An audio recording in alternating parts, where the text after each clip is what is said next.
ایک ہے انسان کا سجدے میں پڑا رہنا اور پھر یہ کہنا کہ بھائی ہم نے تو اتنی عبادت کی ہے، اور ایک ہے بندے کا اللہ کی بارگاہ میں توبہ کرتے رہنا۔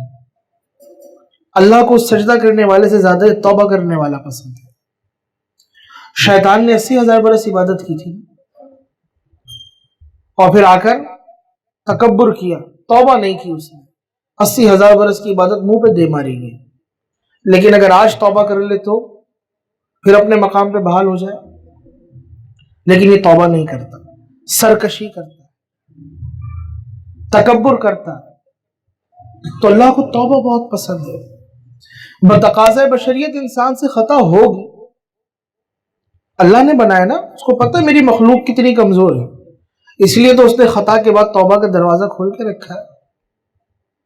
روایت میں آیا بندے سے خطا ہو جائے تو پھر وہ فوراً نیکی کرتا ہے تو یہ نیکی اس خطا کی نحوست کو مٹا دیتی ہے۔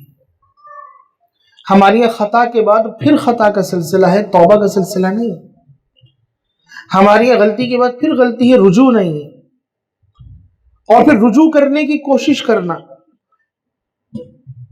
اپنا تعلق رب سے جوڑنے کی کوشش کرنا، ہم اس کے بارے میں غور و فکر کرنے کے لیے تیار نہیں۔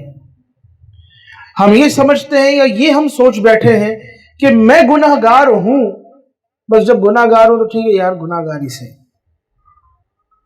دنیا میں بڑے بڑے گناہ گار آئے، لیکن جب وہ رب کی طرف لوٹے نا تو رب کی رحمت، بندہ ایک قدم بڑھاتا ہے، رب کی رحمت 10 گنا تیزی کے ساتھ آ کے اسے اپنی آغوش میں لے لیا کرتی ہے۔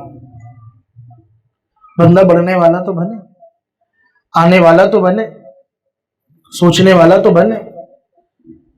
گناہ چاہے سمندر کے جھاگ کے برابر کیوں نہ ہو، ریت کے ذروں کے برابر کیوں نہ ہو، اللہ کہتا ہے ہم بخشنے پہ قادر ہیں۔ تو ہمارے خطا کار ہے نا، تیری خطاؤں نے ہمیں کیا نقصان پہنچایا، ہم بخشنے کے لیے تیار ہیں۔ اور پھر فرماتا ہے کہ میں غفور بھی ہوں، رحیم بھی ہوں، صرف بخشوں گا نہیں، بخشنے کے بعد تجھ پہ رحم بھی کروں گا۔